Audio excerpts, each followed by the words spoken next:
জান্নাত তো দূরের কথা, জান্নাতের খুশবু পর্যন্ত পাবে না।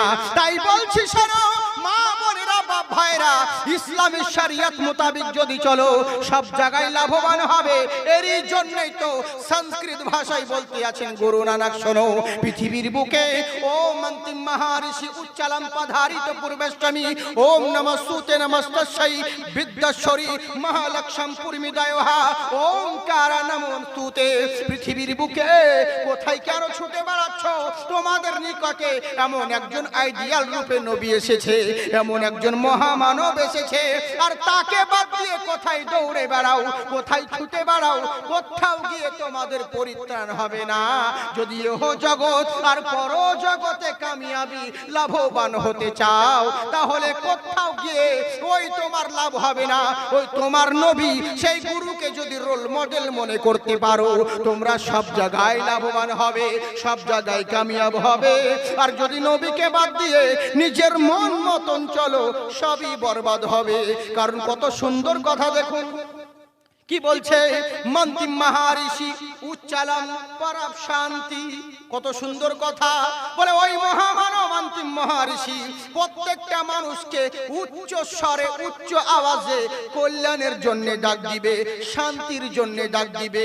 নবীর ডাকে যদি সাড়া দাও তাহলে তোমার লাভবান হবে। আর নবীর কথা বাদ দিয়ে যদি নিজের মন মতন চলো, এখানেও বরবাদ হবে, ওখানেও বরবাদ হবে। তুমি ভেবে নিয়েছো ক্ষমতার জোরে, রক্তের জোরে মানুষকে মানুষ মনে করছো না, ক্ষমতার জোরে মুসলমানকে মেরে দিব, অমুকজনকে গরিব মানুষকে হত্যা করব, কি হবে? মরে যাব, শ্মশানে পুড়িয়ে দিবে, সব কেসা খতম হয়ে যাবে, আমার পাপ ধুয়ে যাবে। এটা ভুল ধারণা। পারাপ শাস্তি যমরূপম অতি ভয়ঙ্করম। পৃথিবীর বুকে মরে যাওয়ার পরে শ্মশানে পুড়িয়ে দিলে কখনো পরিত্রাণ হবে না। মহান স্রষ্টা যে তোমাকে সৃষ্টি করেছে, ওই মহান স্রষ্টার দরবারে তোমাকে ভয়ঙ্কর শাস্তির ব্যবস্থা আছে। ওই শাস্তির জন্য তুমি অপেক্ষা করো। জেনে রাখো তোমার জন্য মহান স্রষ্টার দরবারে চরম ভয়ঙ্কর শাস্তির ব্যবস্থা আছে। তাই ঘাবড়িয়ে যেও না। এই কথা শুধু বেদ পুরাণে নয়, আমার কোরআনেও আছে। আল্লাহ কোরআনে কি বলেন? হে আমার বান্দারা, কাইফা তাকফুরুনা বিল্লাহি ওয়া কুনতুম আমওয়াতান ফাআহইয়াকুম সুম্মা ইউমীতুকুম সুম্মা ইউহয়িকুম সুম্মা ইলাইহি তুরজাউন। কি করে অস্বীকার করো রে, কি করে অবিশ্বাস করো, কি করে নাফরমানি করো যে আল্লাহ তোমাকে মুর্দা থেকে জিন্দা করেছে। তোমার নাম ছিল না, তোমার ঠিকানা ছিল না, তোমার পরিচয় ছিল না, কেউ তোমাকে চিনত না, কেউ তোমাকে জানতো না। দুনিয়ার যেই মায়ের গর্ভে তুমি জন্ম নিয়েছো, ওই মাও তোমাকে জানতো না। যেই বাবার ওরসে জন্ম নিয়েছো, তোমার বাবাও তোমাকে জানতো না। আজকে বিশাল বড় বক্তা হয়েছো, বিশাল বড় মাস্টার হয়েছো, বিশাল বড় ব্যারিস্টার হয়েছো। তোমার আগেকার ফ্ল্যাশব্যাকে যাও, তোমার নিজের দিকে ভেবে দেখো। যত বড়ই ডাক্তার হও আর ব্যারিস্টার হও, তোমার সৃষ্টি হয়েছে নাপাক পানি দিয়ে, আর শেষ হবে পচা মাটি দিয়ে। তাই তো বাবা, তাই তোমার অহংকারের ক্ষমতা করার কোনো যোগ্যতা নেই, তোমার অস্তিত্ব ছিল না, পরিচয় ছিল না। ওয়াকুনতুম আমওয়াতান, তুমি একদিন মৃত ছিলে। ফাআহইয়াকুম, আমি আল্লাহ তোমাকে জীবিত করেছি। আমি ইচ্ছে করলে পরে রক্তের পিণ্ডের আকারে আবর্ষণ করে দিতে পারতাম, আমি ইচ্ছে করে পরে ল্যাংড়া লুড়া করে বের করতে পারতাম। কারো বাবার ক্ষমতা নেই, আমার উপর শিকায়াত করে, আমাকে অভিযোগ করে। কিন্তু না না না, আমি আল্লাহ ভালোভাবে দুনিয়ার বুকে তোমাকে নিয়ে এলাম। ফাআহইয়াকুম, আমি আল্লাহ জীবিত করলাম। আর এই জীবন পেয়ে আমাকেই ভুলে গেলে, কি এমন মায়ায় তুমি পড়ে গেলে, কি এমন ধোকায় পড়ে গেলে যে আল্লাহ তোমাকে সৃষ্টি করলো, ওই আল্লাহর কথাই ভুলে গেলে।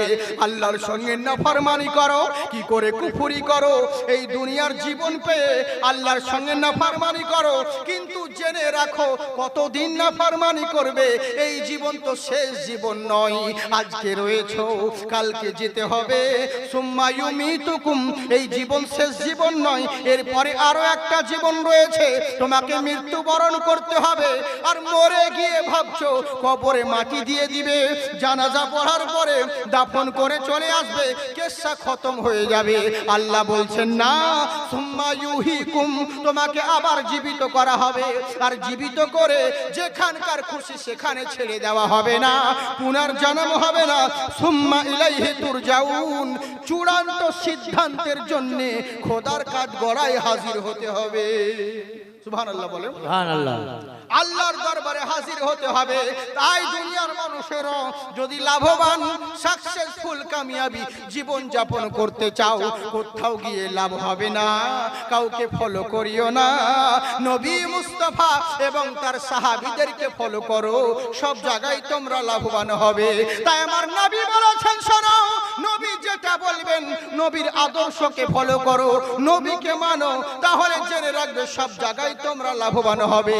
আমার নবী বললেন, অত খুশি হয়ো না, অত চিন্তিত হয়ো না, আমার বিয়ের জন্য আসিনি, আমার সাহাবীর জন্য এসেছি।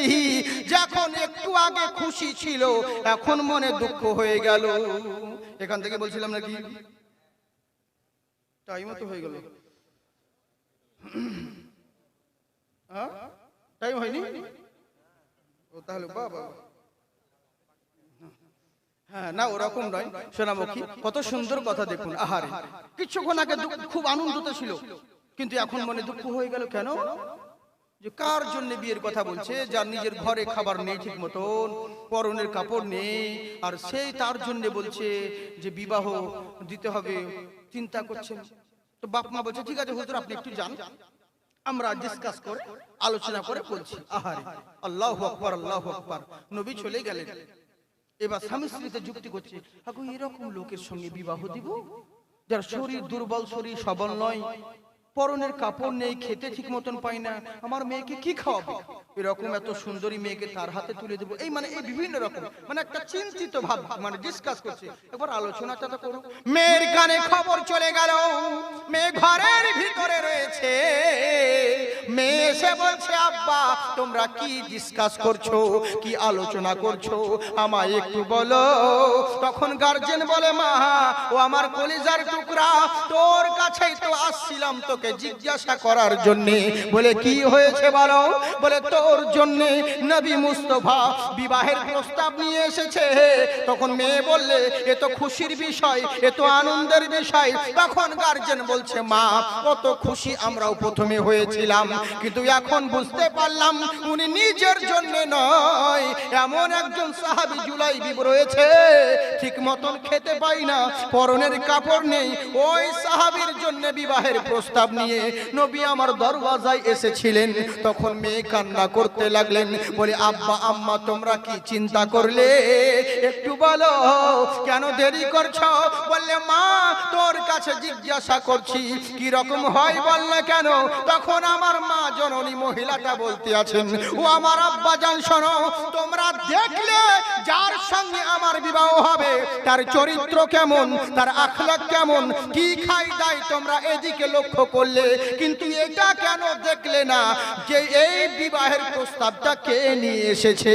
যিনি সরওয়ারে দো আলম, যিনি দোনো জাহানের মালিক ও মুক্তার নবী মুস্তাফা এসেছেন। ওরে নবী যেটাতে খুশি রয়েছে আমরা সেটাতেই খুশি, আর নবী যদি পেতে রাজি হয়ে যায় আল্লাহ নারাজ হয়ে যাবে। আমার দরকার নাই সুন্দর যুবক লক্ষ কোটি দালান ঘরে যাওয়ার, আমার চিন্তার কোনো দরকার নেই। আমার নবীকে খুশি করার জন্য নিজের জীবন দিয়ে দিব। তাই আমার মা বোনকে বলি, লক্ষ কোটি টাকা দেখে, নিজের বাবার তিনতলা দেখে গরম দেখায়ও না। তোমার জন্য স্বামীর কুঁড়ে ঘর হলো জান্নাতের ঠিকানা। সুবহানাল্লাহ। মা বলছেন, কোনো চিন্তা নেই, আমি ওই ছেলেকে বিয়ে করব।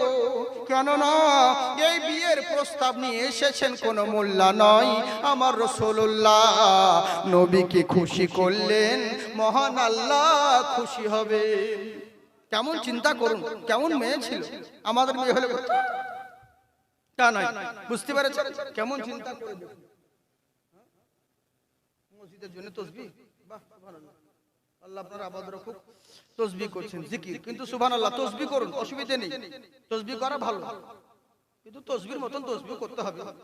তাসবিহ চালাচ্ছেন মানে সবই দিচ্ছে, তাসবিহ মানে তাসবিহ করছে মানে সবই করছে।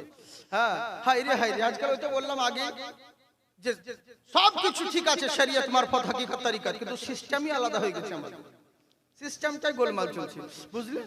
এই তো হচ্ছে ব্যাপার। তসবিহ করছে, সবই করছে। একজন মেয়েকে বলেছিল একজন সাহাবী, বুঝলেন তো, মানে একটা বিশাল বড় রাজা ইমানদার তার স্ত্রীকে বলেছিল একজন মানে লম্পট, সে বলেছিল আমি তোমাকে বিবাহ করব, প্রস্তাব দিয়েছিলেন। স্ত্রী কান্না করতে লাগলেন, আল্লাহ আমার মতন মেয়েকে, আমি একজন এর স্ত্রী, আর এরকম একটা লম্পট বাজারি, সে বলেছে নাকি গুন্ডা মাওয়ালি, সে বলছে আমাকে বিবাহের প্রস্তাব দিচ্ছে। চিন্তা পড়ে গেল, বলছে যদি না করো না তো তোমার জোর করে তোমাকে বিবাহ করব। স্বামীর কাছে খবর দিলে, নালিশ জানালেন। বলে স্বামী কি করব বলুন? বলে কি হয়েছে বলো? বলে এই ব্যাপার। তো চিন্তায় পড়ে গেলেন যে সত্যি তোর এরকম অবস্থা, আমার তো মান সম্মান কিছু থাকবে না, আমার স্ত্রীকে যদি অন্য কেউ বিয়ে করে কি করবে? বলে চিন্তা করবেন না স্বামী, আমি দেখছি। বলে কি? ওকে চিঠি লিখে পাঠালেন যে আগামী 40 দিন তোমাকে বিয়ে করতে পারি, তুমি আমাকে বিয়ে করবে, আমিও তোমাকে বিয়ে করতে পারি, কিন্তু শর্ত হলো কি যে তোমাকে 40টি দিন নামাজ পড়তে হবে। 40টি দিন তোমাকে উমারে ফারুকের পিছনে নামাজ পড়তে হবে, নামাজ আদায় করতে হবে। বলে ঠিক আছে, কোনো ব্যাপার নেই। 40 দিন কেন, তোকে বিয়ে করার লেগে যদি 40 বছরও করতে হয় তাও পড়বো নামাজ। এই নামাজ ধরে নিল, আহারে নামাজ পড়ছেন, নামাজ পড়তে আছে। হ্যাঁ, 30 দিন, 35 দিন, 40 দিন হয়ে গেল, 41 দিন পেরিয়ে গেল। বিয়ে করার কথা ছিল 40 দিন, কিন্তু 41 করতে করতে 45 দিন হয়ে গেল, এর কোনো খবর নেই। অবশেষে রাজা তার সঙ্গে দেখা করে বলছে, আচ্ছা তোমার যে কথা ছিল 40 দিন পরে তুমি বিবাহ করবে, কিন্তু এখন কই তুমি বিয়ের কথাই বলছো না? বলে শোনো, আর আমার দুনিয়ার কারো প্রয়োজন নাই, কারণ আমার বিবাহের প্রয়োজন নাই। আমি আগে ওকে ভালোবাসতাম, কিন্তু জানতাম না নামাজের মধ্যে এত মজা রয়েছে, ইবাদতে এত ভালোবাসা রয়েছে। কোন মোল্লার ভালোবাসার প্রয়োজন নাই, আমি ভালোবাসবো তো আমার আল্লাহ আর রাসূলুল্লাহকে। আমি ইবাদতের মধ্যে জিন্দেগি কাটিয়ে দিতে চাই, যতদিন বেঁচে থাকবো ততদিন আমার এই জীবনটাকে ইবাদতের মধ্যে গুজরাতে চাই। আমার কোনো কাউরির দরকার নাই, কিছুরির প্রয়োজন নাই। ওই রকম বিবাহ রকম সুন্দরী আমার কাছে তুচ্ছ মনে হচ্ছে, আমার প্রয়োজন নেই। তোমার বিবি তুমি নিয়ে থাকো, আমি যেই ইবাদত তাসবিহ তাহলিল করছি আমি এটা নিয়ে মত্ত থাকি। চিন্তা করে দেখুন, যেই নামাজ, যেই তাসবিহ, যেই তাহলিল, জিকির, আজকার একটা লম্পটকে ভালো করতে পারে, ভালো করে দিয়েছে। আমরা তো 40 বছর ধরে নামাজ পড়ছি, শালা এখনো লোকের আইল কাটা ছাড়িনি।